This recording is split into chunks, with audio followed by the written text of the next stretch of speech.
Hiya guys, so this evening I am heading back to Harehills to go to a PACT meeting. I had a police meeting talking about the issues around the community and all that, where I have been told to, in a way, so many words to say shut up, right? When I've asked what are you doing about this or that in the community, I've been told this is a community meeting. So, what part of what you're doing about these issues in the Harehills community don't they understand? Because I'm talking about the community. Anyway, I'm getting really tired of listening to excuses by the police and the councillors, because there's only a handful of shops now, like regional community shops. There's a lot of phone shops, takeaways, but the community shops, fruit and veg and all that kind of stuff, you're just basically getting, I feel, run out of the area. And a lot of the community now are not, they're just tired, they're tired of fighting. So, last minute, I've only just been told now about the meeting, 20 minutes before it starts. So I'm rushing up here, gonna talk to them about the issues, get them out. I ain't gonna shut up tonight, even though I've got respect for, obviously, the councillors, councillors, their name. But if you shut me up, I'm gonna speak. I ain't gonna leave if you tell me, especially if it's a councillor who has no word, who has no say or power in the area, like he's done before, because a woman was always speaking other people. But, she's telling it how it is. At the end of the day, she wasn't being abusive or threatening. She was just a bit loud. And when the councillors basically told her, I think you should leave. Well, she's telling it how it is. She's telling the truth. She's saying she's seen the people who are breaking the law, hugging and shaking hands with the police. Like the police are dodgy. Maybe they are.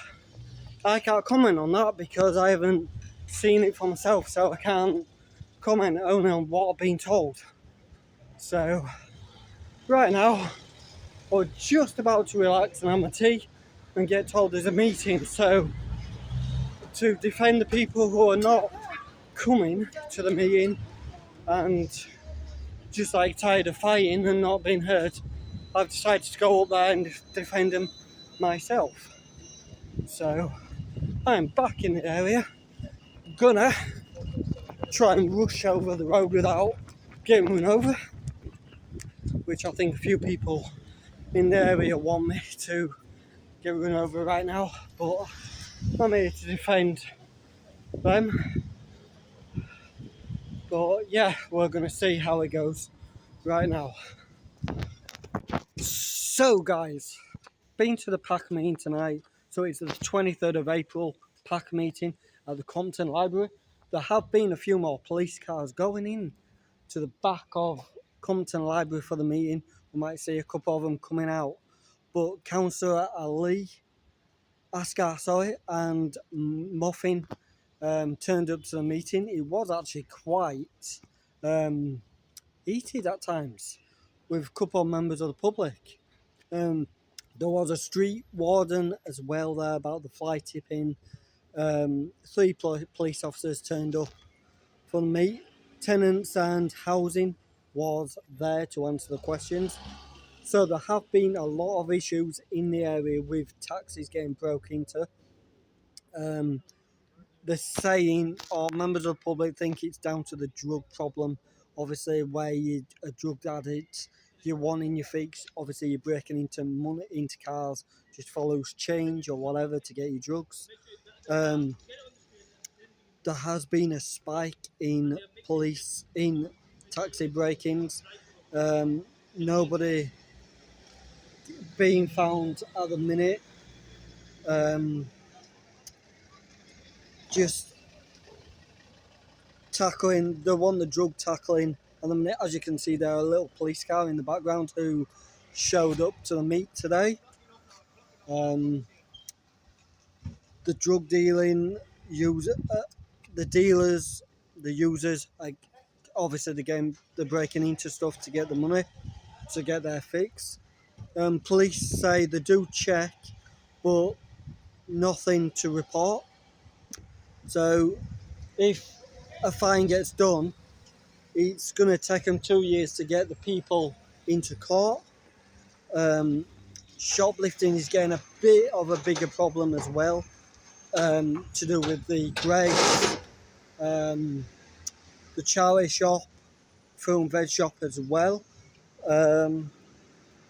People have asked about putting cameras in the area, so I'm just turning the page, asking if there can be cameras put in certain areas, so like the fly tippers, the drug dealers can get caught on camera. But the council are saying about it's going to cost a lot of money to get cameras up. If a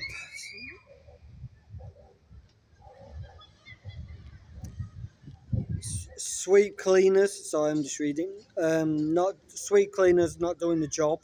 They're just missing certain places and just avoiding a lot of the stuff. People going through the bins at 2:30 in the morning, throwing things around, just emptying the bins all over. People have said some of the workers from the fly tipping and stuff like that, they say, oh, I need to go back to my manager and this and that.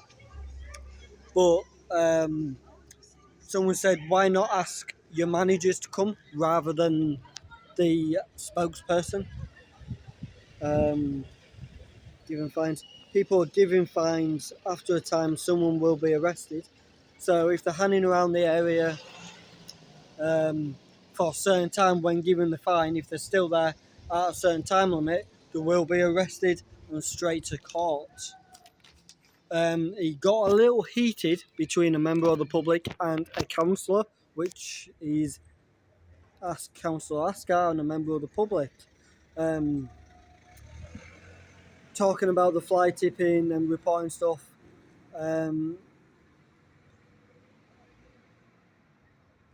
Because the councillor is always using an excuse. He was like trying to avoid the question and stuff like that. And I felt like the councillor's attitude was a little bit heated at times. The clothes shop, one of the clothes shops is just letting people in a lot of the time now. Just, they've given up, people are just dumping the clothes or just going in and taking. The problem with the fly tipping is there's no evidence whatsoever to who it is. And then just round at the end of the time, there's someone asked about the police available between 1 a.m. and 5 a.m. because that's when the taxis are getting broke into. And there's nobody available at that time. It's mainly to do with 999 calls, so really emergencies. And they're just not giving a damn, to be honest. All I've heard today, and this is my personal opinion, all I've heard from the police and the councillors, even though I have respect for them all, it's just excuses at the end of the day. Just avoiding the questions, just getting a bit arsey with members of the public. And somebody's just said, if you get the dealers out, one of the problems will be mainly fixed. A lot of the problems mainly fixed. So, yeah, I think that's it. If the drug dealers get kicked out of the area, yeah, it might give somebody else the problem. But saying that, if you get the dealers out, it will fix most of the issues like shoplifting and stuff like that. So yeah, I'm gonna leave it there, guys.